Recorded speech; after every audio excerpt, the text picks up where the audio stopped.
está feliz? Você está feliz? Que bom. Abra a tua Bíblia comigo, no livro de 1 Crônicas, capítulo de número 29.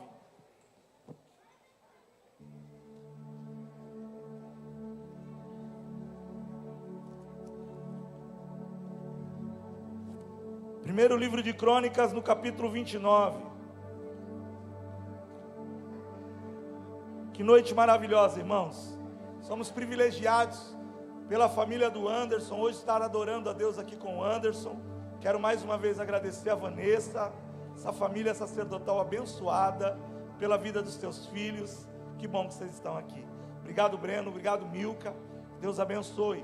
Queridos, lá no final, o irmão Anderson trouxe 2 CDs, e ele ficou devendo o CD que tem essa última música, Majestoso Pai. Esse CD ele não trouxe, mas ele prometeu que na próxima vez que ele vier, ele vai trazer. Então vocês vão ter que voltar, porque uma promessa é dívida, amém? Então você não deixe de passar lá no final do culto. Cadê a Nathalie do Ed? Nathalie? A Nathalie está lá no fundo já? Ô Nathalie, reserva um CD para mim de cada um. Não vende tudo não, deixa o meu aí, senão eu vou ficar triste, amém? Glória a Deus. No capítulo 28 de 1 Crônicas, no capítulo 29 de 1 Crônicas, nós vamos ler o versículo 28.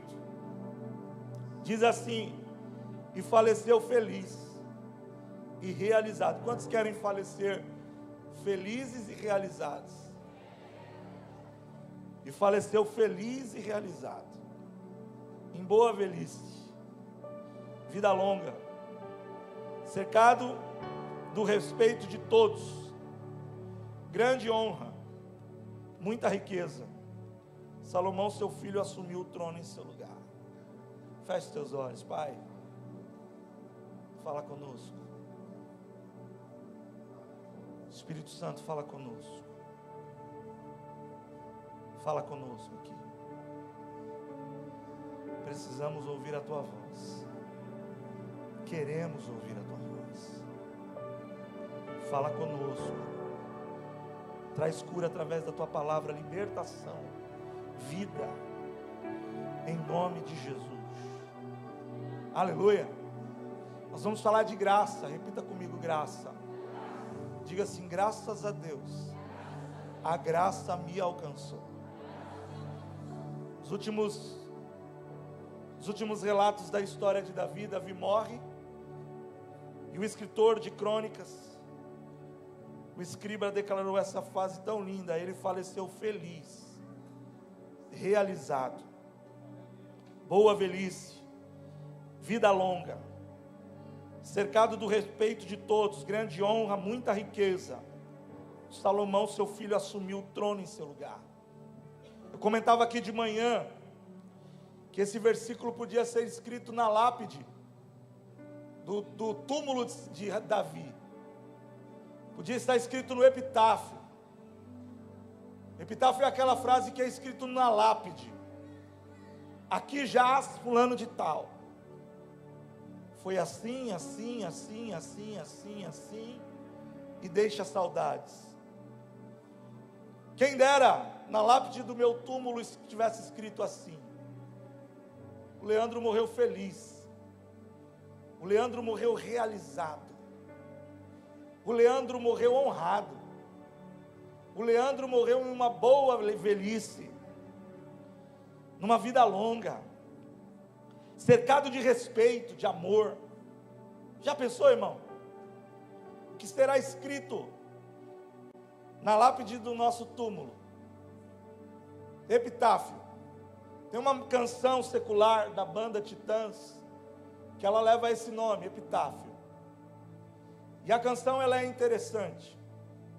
É aquela canção que diz assim: eu podia ter amado mais, perdoado mais, ter visto o sol se pôr. Eu creio que todos aqui conhecem essa canção. E você for analisar ela, é interessante parar para se pensar. Luiz Henrique dizia esses dias para mim: cadê o Luiz Henrique? Você está orando por mim aí? Está orando por mim? Luiz Henrique me dizia que o lugar mais rico do mundo é o cemitério. Você sabia que o lugar mais rico do mundo é o cemitério? Porque ali estão enterrados sonhos, projetos, histórias. Foram enterradas tantas coisas que não aconteceram. Pessoas muito inteligentes, projetos. E aqui morre Davi. E Davi é a representação da graça. E eu quero falar sobre graça nessa noite. Eu queria que você emprestasse a tua atenção para mim. Davi, assim como muitos heróis da fé, ele era mais um improvável. Ele era um pastor de ovelhas. Eu comentava aqui nessa manhã, eu não sei se você sabe, mas a profissão de pastor de ovelhas era uma das mais vergonhosas, e uma das mais, não vergonhosas, mas uma profissão que poucos queriam. Alguns estudiosos já afirmaram que haviam duas profissões que eram as piores, entre aspas, porque eu não sei se existe uma profissão, não dá para qualificar dessa forma, amém? Todas são dignas e todas são abençoadas, mas eu quero falar dessa forma. Haviam duas profissões que ninguém queria ter em Israel. A primeira era curtidor. Ninguém queria trabalhar num curtume, porque a pessoa que tinha esta profissão, ela tinha que conviver com animais mortos, e era vedado ao israelense tocar em coisa morta. Quem tocava em algo morto se tornava pela lei impuro. Mas o curtidor, aquele homem que trabalha com o couro do animal, ele é a sua profissão. Ele tem que pegar o animal morto, ele tem que tirar o couro do animal, ele tem que tratar esse couro, para que esse couro se transforme aproveitável para o comércio, para a indústria. Então era uma profissão desagradável, mas alguém tem que fazer, amém, irmão? Tem coisa que é desagradável, mas alguém tem que fazer, não é verdade? Faz parte da maturidade, principalmente quando nós somos maduros. Uma das diferenças do homem maduro e da criança, sabe qual que é? A criança faz aquilo que gosta. É assim com o teu filho? É assim com a tua filha? Filho, come isso aqui. Ele fala, eu não gosto. Filho, faz tal coisa, eu não gosto. É uma briga para tomar banho, é uma briga para escovar o dente. É assim ou só na minha casa? É assim. Porque a criança faz o que gosta. Então como que nós entendemos se a pessoa, ela já é madura espiritualmente falando? Porque a criança, o imaturo, só faz o que gosta. Agora o adulto não, o adulto faz o que é necessário. Amém, irmão? O adulto, o maduro, não faz o que gosta, ele faz o que é necessário. Então, querido, ninguém queria trabalhar no curtume, porque o cheiro era terrível.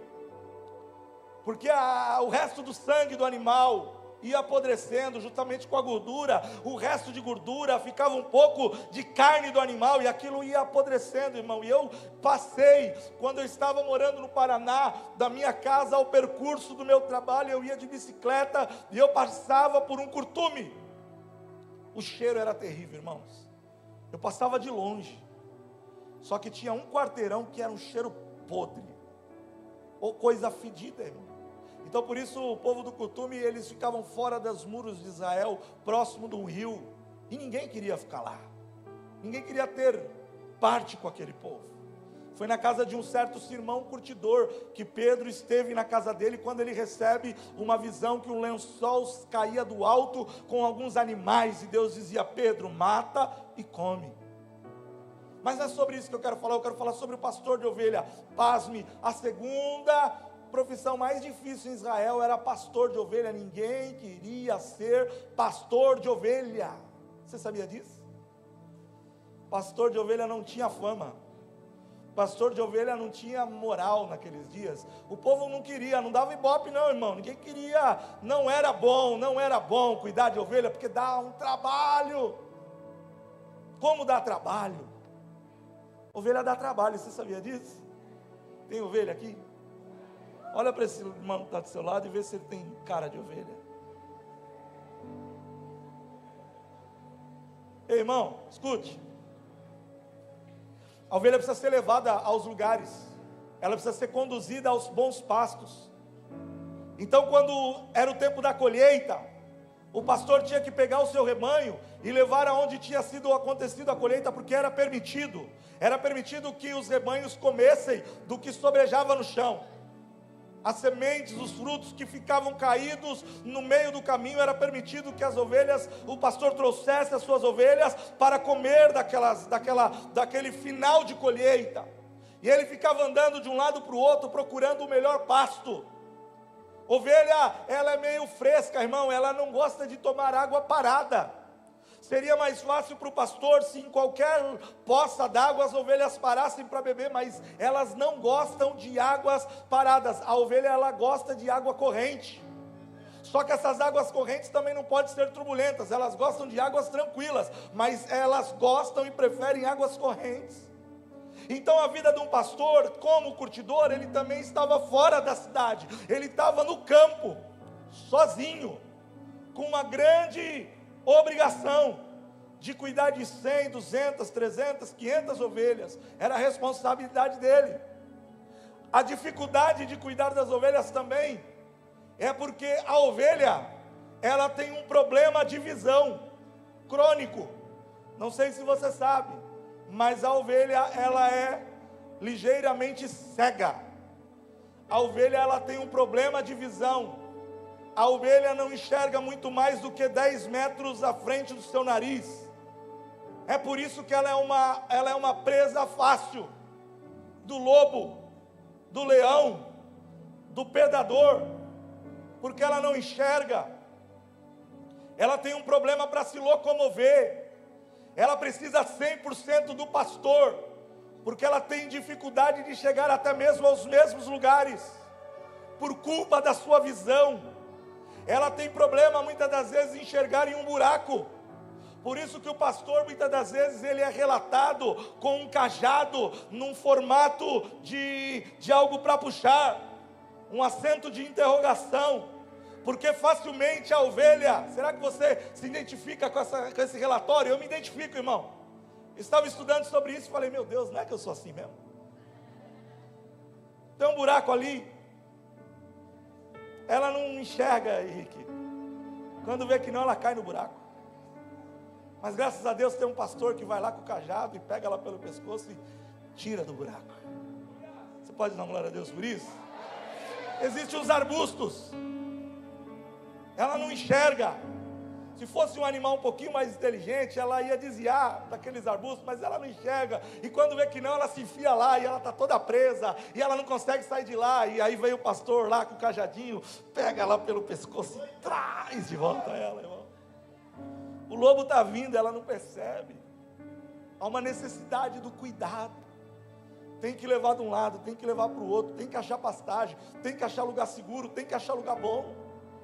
Tem responsabilidade. Você sabia que diferente das outras profissões, que acabava a carga horária, o homem ia para casa, o pastor ele passava noites adentro no campo com as ovelhas. Não pensa você que dava a hora de ir para casa, 6 horas da tarde, eu não sei que hora que eles paravam, 7 horas da noite, e eles falavam assim, agora deixa as ovelhas aqui, eu vou para casa dormir, tomar um banho gostoso, assistir um Netflix. Quem gosta de Netflix, dá uma glória a Deus aí. Ó, tem um povo aí que eu gosto também. Não podia. Passava noites adentro, sozinho, solitário. Irmão, eu estudando sobre ovelha, eu descobri uma coisa que eu não quero falar. O Vitão, cadê o Vitão? O Vitão falou, pastor, você vai falar, né? Eu não vou falar não, Vitão. Estou liberado? Ah, não faz isso, não me provoca, irmão. É melhor não falar. E aí, Ed, eu falo ou não falo? Fala, mas está gravando. O Vitão falou para eu falar, mas está gravando. Paulo, corta aí um pouquinho, daqui a pouco você volta. Corta aí uns minutos, aí você volta. Você acredita que a ovelha, irmão, é um dos animais que mais flatulam no mundo? Alguns poucos entenderam. A irmã aqui entendeu, porque ela deu uma risada, ela já caiu no colo da amiga e falou, meu Deus, que vergonha. Você sabia, irmão? É um dos animais que mais flatulam. Pastor, o que é flatular? É soltar pum, irmão, soltar pum. Sabe o que é soltar pum? Peidar, irmão, peidar, sabe o que é peidar? Desculpa pela palavra, eu sei que ela é de baixo calão, mas todo mundo peida, amém?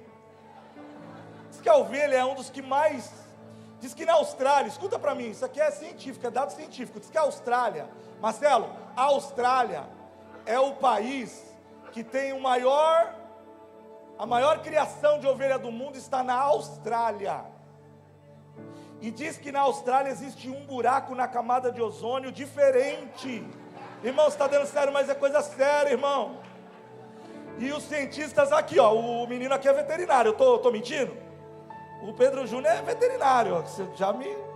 Diz que o buraco da camada de ozônio da Austrália, as pessoas, elas dizem que pode ser por causa do tamanho da criação de ovelha daquele país, daquele lugar. Misericórdia, hein, irmão? Você entendeu porque ninguém queria ser pastor de ovelha, irmão? Misericórdia. Dá trabalho ovelha, hein?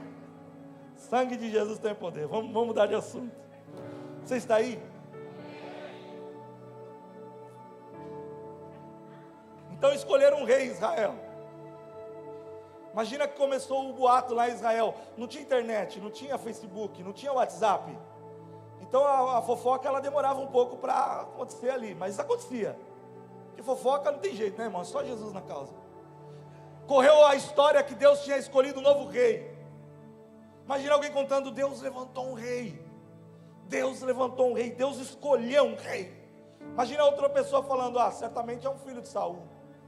Linhagem nobre. Não é um filho de Saul. Então é um magistrado. Certamente é um juiz. Muito justo. Também não, Celso. Não é juiz. Então deve ser um advogado. Um rabi. Deve ser um empresário de sucesso. Com certeza é um economista. Não é um economista. Nem um empresário de sucesso. Não é filho do rei, não é juiz. Deus escolheu um novo rei. Deus escolheu um novo rei. Quem é?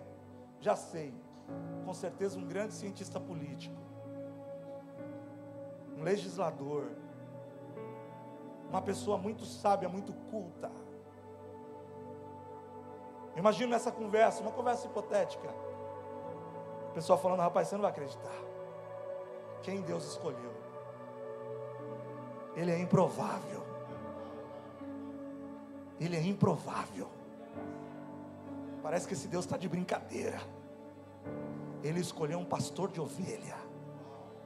O quê? Para ser o quê? Para ser rei sobre Israel.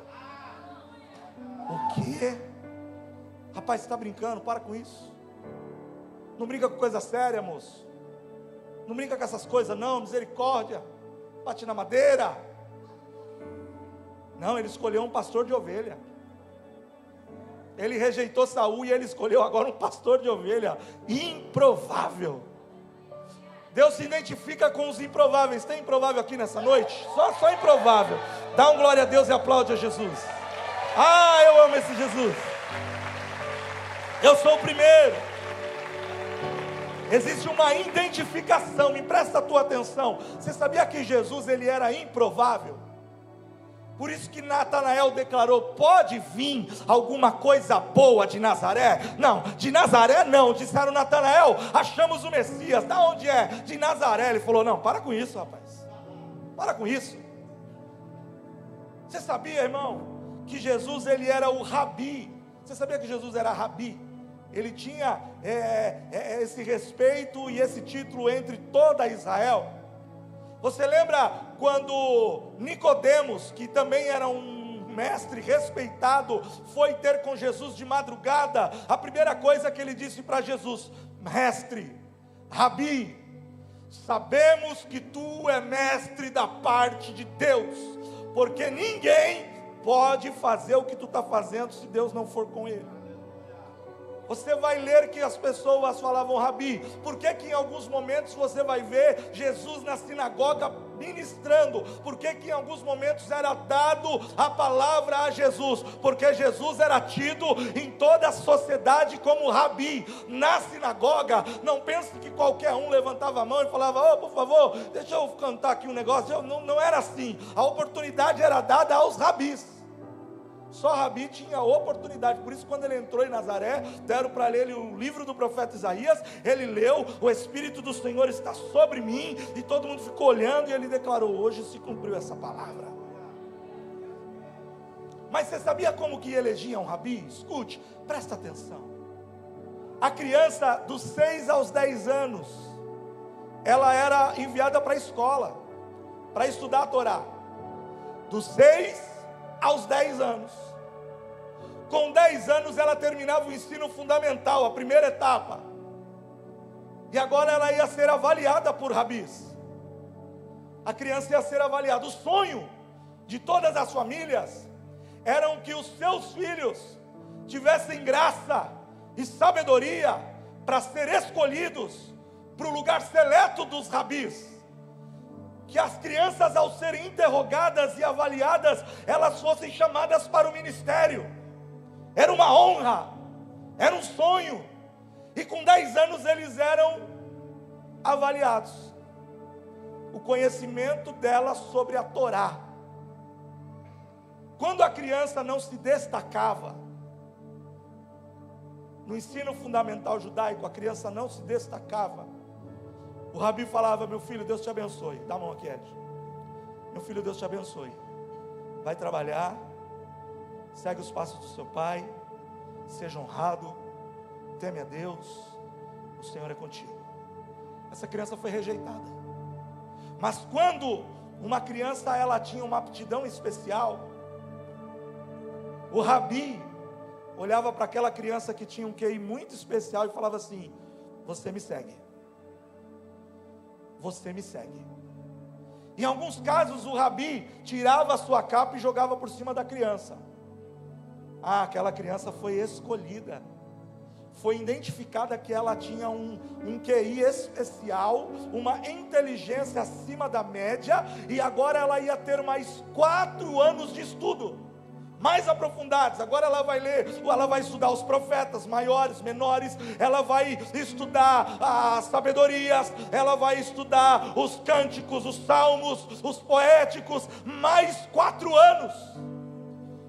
Eram crianças especiais, com uma inteligência incomum.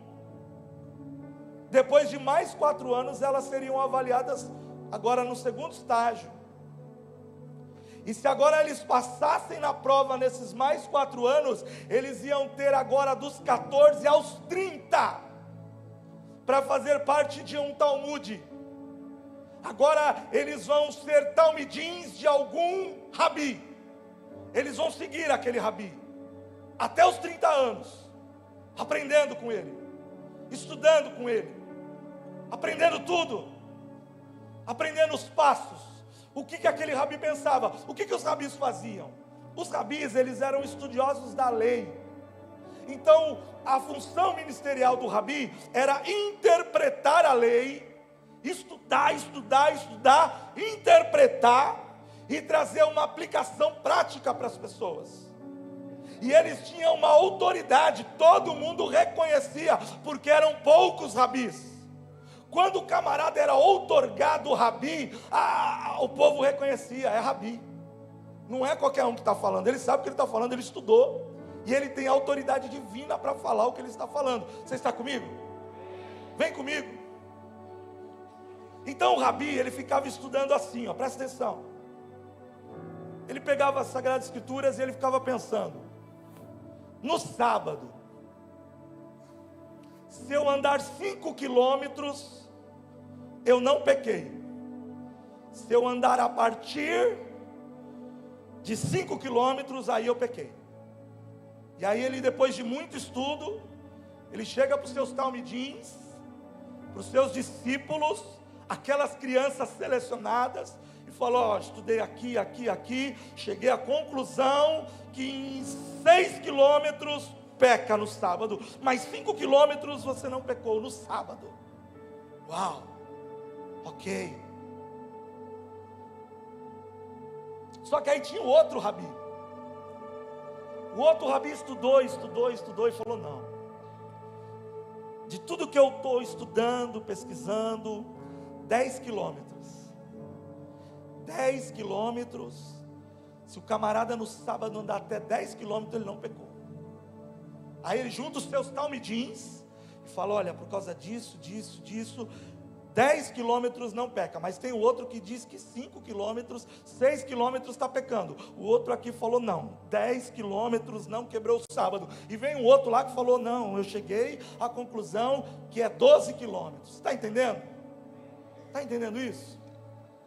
Então, além dos talmidins, que eram seus alunos, futuros rabis, se eles passassem na prova, tinha o povo que seguia. O povo que seguia mais de longe. Então pensa comigo assim, a irmã, no sábado, ela queria visitar a sogra. Só que a sogra morava a 10 quilômetros da casa dela. Nesse Talmud aqui, 6 quilômetros eu peco. Esse é o jugo, a palavra desse estudo é jugo. Amém? O jugo desse rabino, 6 quilômetros eu peco. Porém o jugo desse aqui, 10 quilômetros ok. Então eu vou seguir qual jugo? Eu vou seguir aquele jugo ali. Ou para não correr risco nenhum, tem o outro rabi que está declarando que 12 quilômetros eu não quebrei o sábado. Então para não correr risco, eu vou seguir, eu estou me identificando com aquele ali. Você está aí? Você está me entendendo? Você entende quando Jesus diz assim, tomai sobre vós o meu jugo? Você entendeu o que Jesus está falando? Que a vida inteira a gente ouve da canga do boi. Não é isso, é mais profundo. Quando Jesus diz assim, tomai sobre vós o meu jugo, e aprendei de mim, que sou manso e humilde. Você entende isso? O rabi rejeitado, eu estou falando do rabi rejeitado. Pastor, por que você está falando que ele era rabi? Uma coisa é clara, as escrituras mostram que ele era mestre, que ele tinha autoridade sim, o próprio Nicodemos reconhece isso, fariseus iam até ele, se reportando a ele a rabi, mas você está dizendo que ele era rejeitado? Ele era rejeitado, improvável, ele era o rabi do povo. Porque se você me perguntar, pastor, então o Jesus fez parte de qual talmidim? De nenhum. Jesus também foi lá ser avaliado quando criança. E ele foi reprovado. Pastor, que heresia, como que se afirma um negócio desse, pastor? Quando a criança ela era aprovada, com 10 anos de idade, Nelsinho, ela não trabalhava mais. Ela era tirada até do seu lar. E agora ela vai viver estudando para o ministério.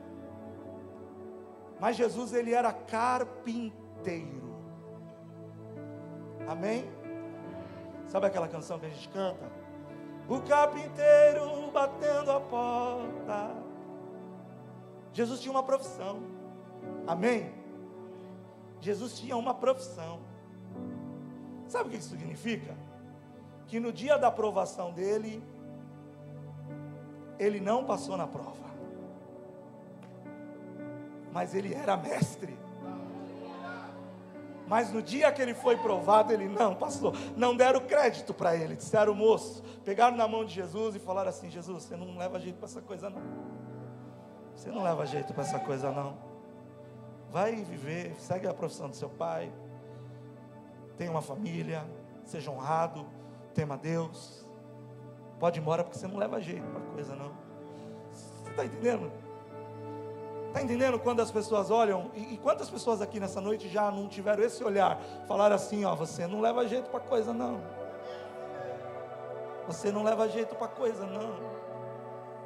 Se perguntasse Jesus de que Talmud você veio, ele veio do céu. Nicodemos fala assim, ó, nós sabemos que tu és mestre da parte de Deus. Sabemos que tu és mestre da parte de Deus. Então quando a criança ela era aprovada, o que o mestre dizia? Me segue. Aí um belo dia, escuta essa, Jesus entra no barco. E a multidão está seguindo para ouvir. Ele era tanto mestre que a multidão apertava ele para ouvir os ensinamentos, o que ele tinha para declarar. E o povo queria ouvir as palavras do Rabi da Galileia. E o povo apertou ele num barco. E ele entrou no barco do Pedro e falou, Pedro, afasta um pouco. E o Pedro afastou. E Jesus está pregando. E ficou muito óbvio para Pedro que estava no barco dele. Olha que honra, um Rabi. um homem que tinha autoridade do céu. Meu Deus, ele está lá. Mas aí, ele termina de pregar e ele fala: vamos voltar lá para pescar. O moço fala: eu pesquei a noite inteira, não peguei nada. Mas sobre a tua palavra, tu é mestre, eu vou fazer. Ele joga e ele pesca, e quando ele traz o peixe, Jesus olha para ele e fala assim: me segue. Me segue. O quê? Me segue. Eu? Seguir você? Ele larga os barcos na hora. Ele abandona até os peixes. Ele larga tudo. Por quê? Você acha que ele já teve revelação ali no ato que Jesus era o Cristo? Não! Mas ele sabia, é um mestre, é um rabi. E eu também, quando criança, fui rejeitado, porque eu sou galileu. O povo da Galileia era um povo o entendimento do povo era mais comprometido, irmãos. O livro de Atos, quando Pedro está pregando e mais de 5.000 almas se convertem, a segunda pregação, 3.000 almas se convertem, o povo se levanta e eles dizem assim: rapaz, que ousadia que esses homens estão falando, que intrepidez, eles não são galileus? Como eles podem falar assim? É tudo galileu. Desculpa, irmão, a expressão, é tudo ignorante. Como fala com essa ousadia? Então, um belo dia, o simples pescador ignorante está com o rabi no seu barco. Ah, irmão, o rabi olha para ele e fala: me segue. Eu também largava tudo, irmão. Eu também largava tudo. Olha o talmidim de Jesus. Ouvimos falar aqui do pastor Fred esses dias atrás. Irmão, ele escolheu os piores, irmão. Se você vai montar um time de futebol, querido, eu sou muito ruim de bola. Tem uns poucos irmãos aqui que sabem disso. Irmão, eu nunca tive o privilégio. Você está aí? Me presta a tua atenção. Eu nunca tive o privilégio de ver ninguém jogar pior do que eu, irmão. Eu preciso ser curado disso, ore por mim. Eu nunca tive a honra, irmão, a alegria. Ah, Ed, hoje você não é pior que eu. Eu tenho 35 anos de idade, irmão. Eu tenho 35 anos de idade, eu nunca tive o privilégio de ver um perna de pau pior do que eu. Eu sou muito ruim, irmão. Então, na minha infância, eu era o último a ser escolhido sempre. Eles tiravam para o ímpar e começavam a escolher. E eu já sabia, eu ia ser o último, irmão. Mas eu era tão ruim. Você ri porque não é você. Eu era tão ruim que eu era o último e nenhum dos dois times me queria. Aí eles falavam assim: fica para você. Aí o outro falava: não, pode ficar para você. Aí o outro: não, pega para você, pode ficar com um a mais. Ninguém me queria, irmão. Porque se a gente vai escolher um time, a gente quer os melhores, sim ou não? A gente quer os melhores, os mais inteligentes, os mais habilidosos. Um time que vai dar para ser competitivo, irmão. Jesus não. Olha o talmidim de Jesus. Quero encerrar essa parte. Irmão, não ia pregar nada disso. Jesus te ama muito. Isso é graça de Deus sobre a tua vida, viu? Escute. Quando o discípulo estava pronto, ele passava numa prova. Ele tinha que montar uma teoria. Agora era a hora do discípulo, 30 anos de idade, era a hora dele ser avaliado se ele seria um rabi. A partir de então, ia ter autoridade para escolher o seu talmidim. 30 anos ele ia se avaliar. Então ele ia diante de uma bancada com o seu mestre e com mais um grupo de mestres, de rabinos. E ele tinha que defender a sua tese. Ele tinha que defender a sua tese. E todos os rabinos estavam ouvindo atentamente a teoria daquele discípulo que estudou por 30 anos a fio. E agora chegou a hora. Será que ele vai ser aprovado ou não?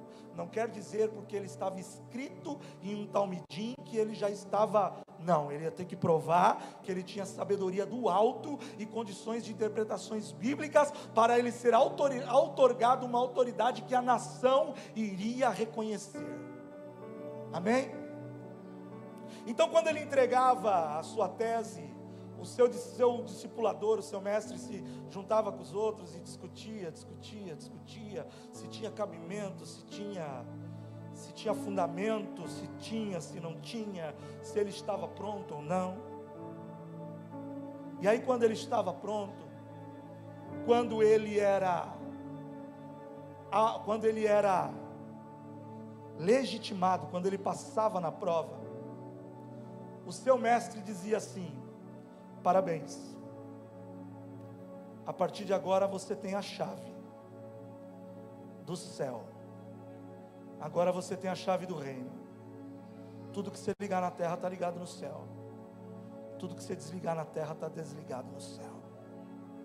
Passou. Você entendeu?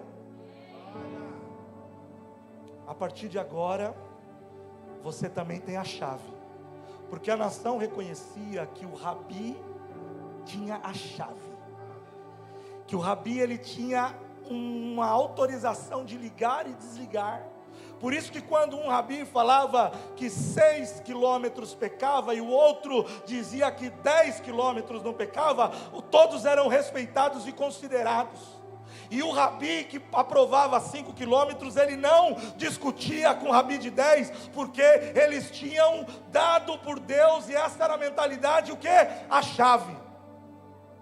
Nós temos a chave de ligar e de desligar. Você está aí? E aí um belo dia Jesus fala para os seus talmides assim: o que dizem que eu sou? Eles disseram: uns dizem que tu és Elias, outros dizem que tu és Jeremias, ou um grande profeta. Jesus fala: e vocês? O que vocês dizem? Pedro dá um salto: tu és o Cristo, o Filho do Deus vivo. E ele fala: dissestes bem, Simão Jonas, não foi carne nem sangue que te revelou isso. E eu declaro: tu és Pedro, sobre esta pedra edificarei a minha igreja, as portas do inferno não prevalecem contra elas, e sobre você eu te dou a chave do reino. E agora você abre e você fecha. Tudo que você ligar na terra está ligado no céu, e tudo que você desligar no céu está desligado na terra. Tu és Pedro, pega a chave. Você entende o que aconteceu ali? Você entende a profundidade das coisas? Os rejeitados. O Davi, irmão, e eu tenho que encerrar. Samuel vai ungir Davi. Ele chega na casa de Jessé. Jessé, junta seus filhos. Eu quero que você e seus filhos venham ao sacrifício comigo. Jessé junta os filhos, leva para o sacrifício. Agora vamos para casa. Deus me enviou aqui com outro propósito, além de sacrificar. Jessé, Deus escolheu um rei na sua casa, na simplicidade de Belém. Deus escolheu um rei na sua casa. Deus falou que no meio dos teus filhos tem um rei. Irmão, você já parou para pensar nisso? Que talvez o teu filho, a tua filha, vai ser alguém que Deus vai levantar nessa nação? Já parou para pensar nisso? Que talvez você nem dá muito caso do teu filho e da tua filha. Talvez você nem olha. Você olha para o teu filho e para a tua filha, você nem acredita que vai dar em nada. Mas, irmão, mas Deus, Ele é especialista em rejeitados. Deus escolheu um filho teu, aí Ele olha o mais forte. A Bíblia diz que o próprio pai fala: olha, esse aqui é o Eliabe, o mais velho. E diz que o Eliabe era fortão, bonitão, que nem Saul. Saul, ele foi escolhido, entre outras coisas, pela sua estatura. Diz que do ombro para cima ninguém se comparava a Saul. E também foi escolhido pela sua beleza. E o próprio pai já pega o mais velho e fala: olha esse aqui. Aí o próprio profeta olha para o bonitão e fala: certamente é o bonitão. Certamente é o bonitão. Esse é o bonitão, com certeza é ele. E Deus fala: não.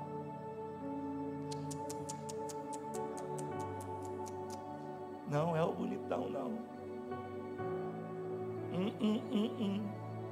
Eu não olho assim. Os homens olham o que está na frente dos olhos, a aparência, o tamanho, a estatura, a camisa, a calça, o sapato, o relógio, o carro, o trabalho, o perfume. Eu não. Não. Eu não olho assim não. Eu olho o coração. Eu olho o coração. Ô Senhor, então me perdoa, não é o bonitão não. Não é o bonitão. Ah, então se não é o bonitão, é o outro. Abinadab, vem cá. Não. Não? Então é o Samar. Samar! Sim, pai. Aí, profeta. Não. E vai passando filho após filho, filho após filho, filho após filho, até que acaba os filhos. Aí Deus fala assim, o Samuel fala, engraçado, rapaz. Alguma coisa está errada. Porque não é nenhum deles. Acabaram os seus filhos? Não tem mais filho não? Vou falar, tem mais um, né? Tem o Davi, tem o caçula, pastor de ovelha, lá no campo. Oh, mas espera aí, por que não mandei chamar os filhos? Já parou para pensar nisso, irmão? Eu não pedi para chamar os filhos. Por que o Davi também não está aqui? O Davi não é filho não? Já parou para pensar nisso? Cadê o menino? Chama o menino. Ah, mas é pastor. É pastor, é garoto, é ruivo. Ele é diferente, ele é laranja, o cabelo dele é laranja, ele é cheio de sarda no rosto. E a gente não tem nada contra ruivo, amém? Eu acho muito legal. Mas não era normal. Não era normal, Marcelo, um judeu ruivo. Você não vai conhecer muitos judeus ruivos. A Bíblia fala de Davi e a Bíblia fala de Edom, de Esaú. Eles eram ruivos, vermelhos. E algum problema tinha. Porque Jessé não faz nenhuma questão de chamar Davi para o sacrifício. E depois que ele descobre que é para o trono, ele também não faz questão de chamar. E Deus diz, eu te vi de trás das malhadas. Deus diz, Davi, eu te escolhi atrás das ovelhas, cheirando a ovelha, escondido no meio do campo, abandonado dos teus, eu te vi, Davi. Então ele falou, não, então tem que chamar esse garoto. E outra coisa, a gente está falando de uma unção real, vai que esse garoto é o rei, ninguém senta na mesa enquanto esse garoto não chegar aqui. Aí vem Davi, e quando ele entra, Deus fala, é esse. O homem segundo o meu coração, é ele, eu escolhi ele. Aplauda Jesus. Aleluia. Debaçaio. Irmãos, Isaías 40:11 diz assim: como bom pastor ele cuida. Características de pastor: como um bom pastor ele cuida. Servo. Como um bom pastor ele cuida do seu rebanho. Olha que lindo, nos próprios braços. Como bom pastor ele cuida do seu rebanho nos próprios braços. E ele ajunta os cordeirinhos e os conduz no colo. Olha que coisa tremenda, irmão. Sabe de quem que Isaías está falando aqui no capítulo 40? Talvez você pense, ele deve estar falando de Davi, que era pastor. Ele deve estar falando de Moisés, que era pastor. Ele deve estar falando de Abraão, que era pastor. Não. Isaías 40 está falando do próprio Deus. O nosso Deus, ele se identifica com o pastor. E ele diz assim, ó, como um bom pastor, ele cuida dos seus. Do seu rebanho com os próprios braços, ele ajunta os cordeirinhos, ele os conduz no colo. Olha que coisa tremenda. Ele guia com todo cuidado as ovelhas que amamenta. Olha, esse Deus que se identifica com o humilde. Ele cuida das ovelhas que amamenta. Que coisa tremenda, né, irmão? Já li aqui Crônicas 17:7, assim declara Yahvé, o Senhor dos exércitos: eu te tirei de trás das malhadas, para que fosse príncipe sobre o meu povo. Isso é coisa louca de Deus. Isso é loucura de Deus. Se fosse eu e você, nós escolheríamos os mais preparados, amém? Os mais preparados. Se fosse para fazer parte do meu e do seu talmide, nós íamos escolher o melhor talmidim, as crianças que tinham mais sabedoria. Mas ele não, irmão, ele não. Ele não. Ele tem um negócio com o rejeitado. Ele tem um negócio com aquele que é perseguido. Ele tem um negócio com aquele que é abandonado. Ele tem um negócio com aquele que é caluniado, com aquele que é ofendido. Ele tem um negócio com aquele que é machucado. Ele tem um negócio com o humilde, com o pobre. Ele não sei, mexe com ele, irmão, mexe com ele. Eu estava falando para o Celso agora esse texto. Eu quero que você leia ele, Isaías 57. Eu termino aqui. Isaías 57, abra comigo. Esse é Deus, o resto é Baal. Isaías 57:15, você está aí? Nós vamos ler o versículo 15 do capítulo 57. Esse aqui, irmão, é um dos textos que eu mais sou apaixonado na Bíblia. Existem alguns textos na Bíblia que eu sou doido, e esse aqui é um deles, irmãos. Diz assim no versículo 15 do capítulo 57: porquanto, olha isso, assim afirma o alto. Olha como que ele se refere ao nosso Deus, o alto. Eu fico doido quando eu leio isso. Assim diz o alto, assim diz o sublime, aquele que vive para sempre, e o nome dele é santo. Olha o que o alto, sublime, que habita num alto lugar e que vive para sempre, declara: eu habito no lugar mais majestoso. Estou lendo a King James. Eu habito no lugar mais majestoso e santo do universo. Contudo, eu estou presente com o contrito e humilde de espírito, a fim de proporcionar um novo ânimo ao quebrantado de coração e um novo alento ao coração arrependido. Olha o alto falando: eu sou alto, sublime, santo, e habito num alto e sublime lugar, mas também, olha isso, eu habito no coração do contrito. Eu não sei como é que está teu coração, como foi essa sua semana. Eu não sei como é que está sendo os seus dias. Eu falava hoje com uma irmã, 2016 e 2017, só Jesus, que coisa difícil, que tribulação, meu Deus. Eu não sei como é que está o teu ano, eu não sei como é que estão os teus dias, eu não sei como você chegou aqui, como que você está se sentindo. Mas uma coisa eu sei, Ele habita lá no alto e santo lugar, e Ele habita aqui, ó, com o contrito, com o triste, com o quebrantado, com o rejeitado, com o machucado. Ele habita aí. Ele está aí com você. Ele está aí com você. Ele é contigo. Aleluia. Davi é ungido a rei. Davi foi ungido a rei. E aí você pensa, e aí ele foi para o palácio? Não. Ele foi ungido a rei. Ele já era rei. Mas havia uma preparação, havia um processo. Nós temos ouvido falar muito sobre processo. Você precisa passar pelo processo. A Andrea falava aqui esses dias, quando o camarada é fera no videogame, ele compra a revistinha. Antigamente tinha isso, a revistinha do videogame. Você ia lá na banca de jornal, você comprava a revistinha, e a revistinha te dava uns caminhos para você pular as fases do jogo.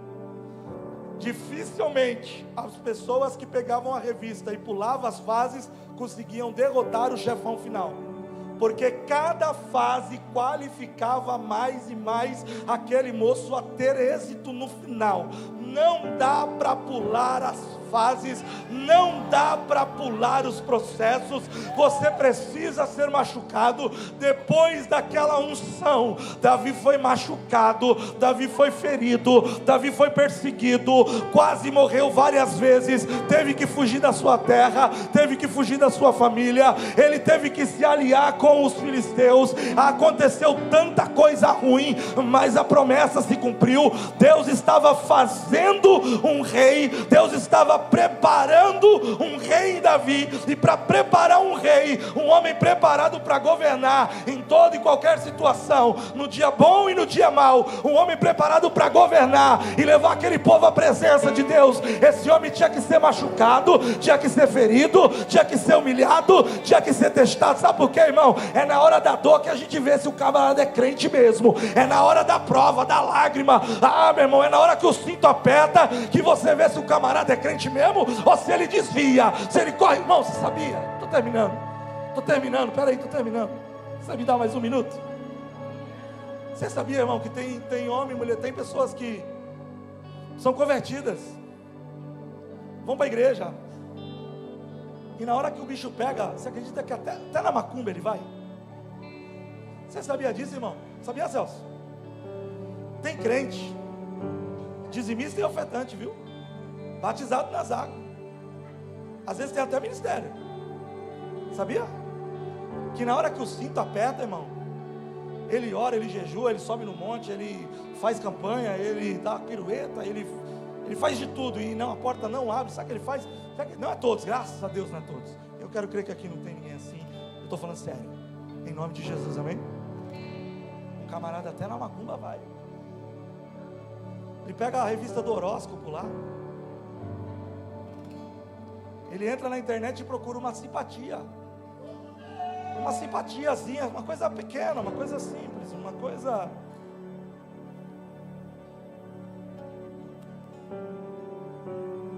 Ei, irmão, dentro do pastor Deus viu um rei.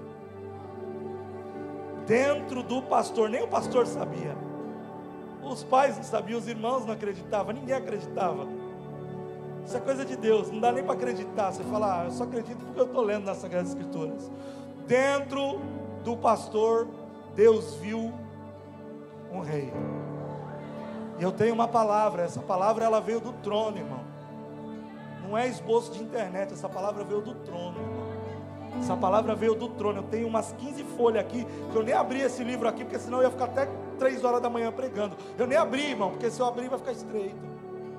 Ei, irmão, dentro de você, essa é a palavra de Deus para a tua vida nessa noite. Deus viu alguma coisa aí dentro de você. Eu não sei o que é. Talvez nem você sabe o que é, mas aí dentro tem alguma coisa.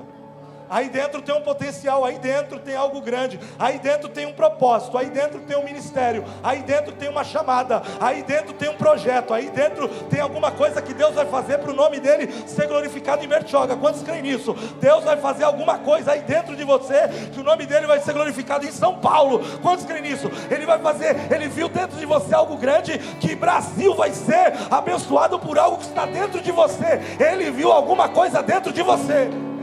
Ele enxergou, e eu não sei o que é. Pastor, o que Deus viu em você? Você já sabe? Não, eu não sei. Mas a cada dia, em cada processo, em cada perseguição, Ele está revelando, Ele está mostrando. Davi foi, para encerrar, muito machucado. Só que quando você vai ler a história de Davi, e eu fiquei os últimos 10 dias estudando arduamente a história de Davi, em vários momentos de perseguição, de lágrima, de quase morte, de desespero. Sabia, irmão, que uma vez ele teve que fingir que estava louco? Os filisteus reconheceram ele. Os filisteus disseram, não é esse aí que matou Golias? Davi começou a babar. Aí o rapaz falou, não é não, pô. Tá babando. Deixa ele pra lá. Ei, irmão, isso é lindo. Sabe o que diz lá? E Deus era com Davi. Tentaram matar Davi, mas Deus era com Davi. Caluniaram Davi, mas Deus era com Davi. Perseguiram Davi, mas Deus era com Davi. Davi não tinha pão para comer, mas Deus era com Davi. Davi está fugindo de Saul, mas Deus era com Davi. Agora Davi está fugindo do seu filho Absalão, mas Deus era com Davi. Deus era com ele. Deus é com você. Deus é com você também. Então pode perseguir, pode tentar parar você, pode caluniar você, pode tentar puxar o teu tapete, pode tentar matar os seus sonhos. Deus é com você também. Deus é com você. está sozinho não, Deus é com você, improvável. Deus está com você, canhoto. Deus está com você, rejeitado. Deus está com você, aleluia. Última coisa. A casa caiu, Davi perdeu tudo. E aí quando se perde tudo, irmão, quando você não tem mais nada, você olha para o alto e só fala, eu só tenho Deus agora. E é aí que tudo começa. Davi, por vários momentos, um dos sacerdotes, chamado Abiatar, Davi vai numa cidade, eu não lembro o nome da cidade, ele fala com o sacerdote, ele pede pão para o sacerdote dá o pão da mesa do Senhor para Davi, ele come do pão da mesa do Senhor, o sacerdote dá uma espada para ele, que era a espada de Golias, e quando ele está saindo, a Bíblia diz que um homem de Saul vê Davi junto com o sacerdote, esse homem chega para Saul e diz assim, olha, o sacerdote deu pão para Davi e está mancomunado com Davi.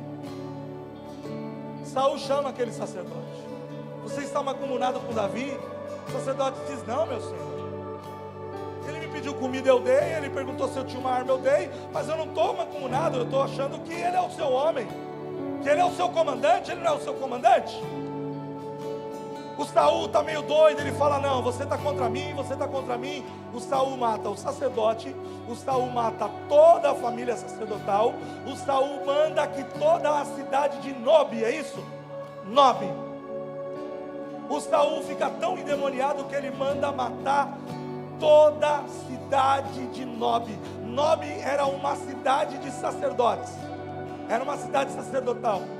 Saul manda matar todo mundo em Nobe, mas um moço chamado Abiatar, ele consegue fugir, e ele leva consigo a estola sacerdotal, e ele conta para Davi, Davi, porque o sacerdote te deu pão e te deu a arma, Saul matou ele, matou seus filhos, matou as mulheres, matou as crianças, matou o gado, matou todo mundo.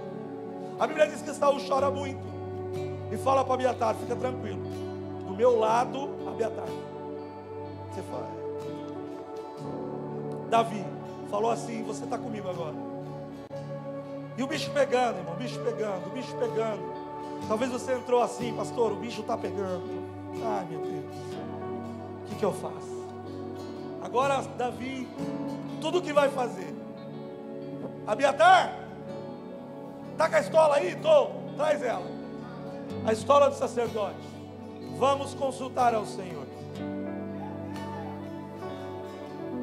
Pega a estola, vamos consultar ao Senhor. Senhor, o que fazer? Senhor, eu vou? Senhor, eu fico? Senhor, eu corro? Senhor, eu ando? Senhor, eu deito? Senhor, eu levanto? Senhor, eu entro nessa guerra? Senhor, eu não entro nessa guerra. E às vezes o Senhor falava, Davi, pode entrar na guerra, amém. Mas Senhor, eu tenho mais uma coisa a te perguntar. Eu vou entrar nessa guerra, eu terei vitória, você vai ter vitória. Agora em tudo ele consulta ao Senhor, em tudo, nos mínimos detalhes. Abiatar, traz a estola sacerdotal, vamos consultar ao Senhor. Não faça nada sem consultar ao Senhor. Eu queria que você ficasse de pé. Fica de pé. Aleluia. Não faça nada sem consultar ao Senhor. Nos mínimos detalhes, o bicho está pegando, vamos orar. Traz a presença de Deus, vamos consultar ao Senhor. Quando o Senhor diz assim, eu te tirei de trás das malhadas, a palavra que o próprio Deus se refere a ele, eu Yahvé, o Senhor dos exércitos, eu Jeová, o Sambaote, te tirei de trás das malhadas. Ele se revela a Davi como o Senhor das pelejas, o Senhor dos combates, o Senhor da estratégia. Então vamos consultar o Senhor das batalhas, vamos consultar o Senhor dos exércitos, vamos consultar o Senhor das pelejas. Senhor, o que eu faço, Senhor? Não dê um passo sem que antes Deus tenha falado com você. Não muda de emprego, não vá embora da cidade, não abandone o teu casamento, não faça nada antes que Deus tenha falado com você. Senhor, o que eu faço, irmão? Você é uma coisa louca de Deus. A Bíblia diz que Ele escolheu as coisas loucas e as desprezíveis deste mundo para confundir as coisas que pensam que são. Ele escolheu as coisas que não são para que fosse. A Bíblia diz que Ele tira do monturo e põe assentado com o príncipe. A Bíblia diz que Ele levanta o humilde, Ele abate o soberbo. Ele tem algo com a minha e a tua vida. Ele tem algo com você nessa história. Você não é mais um, você não é mais uma. Existe algo que Deus tem para realizar na tua vida e através de você. Então erga os teus olhos para os montes e vem do Senhor o teu socorro. Vem do Senhor o teu socorro. Se alegra no Senhor, confia no Senhor. Ele é o Deus que levanta, Ele é o Deus que abate, Ele é o Deus que abre a ferida, mas Ele também sara a ferida. Ele é o Deus que está te preparando, Ele é o Deus que está te forjando, Ele é o Deus que está te capacitando, Ele é o Deus que está Ele está fazendo de você um homem forte, uma mulher forte. Então se alegra no Senhor nesta noite, se alegra no Senhor, porque Ele está trabalhando na tua vida, Ele está trabalhando com você. Se você passar pelo fogo, não vai arder chama em ti. Se você entrar nas águas, elas não vão te submergir. Ele é o Senhor quem te guarda, Ele é o sombra à tua direita, Ele é o guarda de Israel. Ele não dorme, Ele não tosqueneja, Ele está contigo. Ele está contigo. Aleluia, aleluia. Pastor, mas eu estou perdendo. Mas Ele está contigo. Pastor, estou ganhando. Ele está contigo. Pastor, estou sorrindo. Ele está contigo. Pastor, estou chorando. Ele está contigo. Pastor, está difícil. Ele está contigo. Pastor, vai tudo bem. Ele está contigo. Ele está com você. Não temas. Não temas, não temas, não temas, não temas, não temas. Não temas. Fiel é o que fez a promessa. Amém?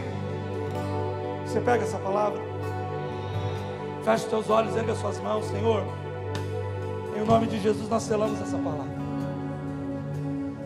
que ela frutifique nos nossos corações.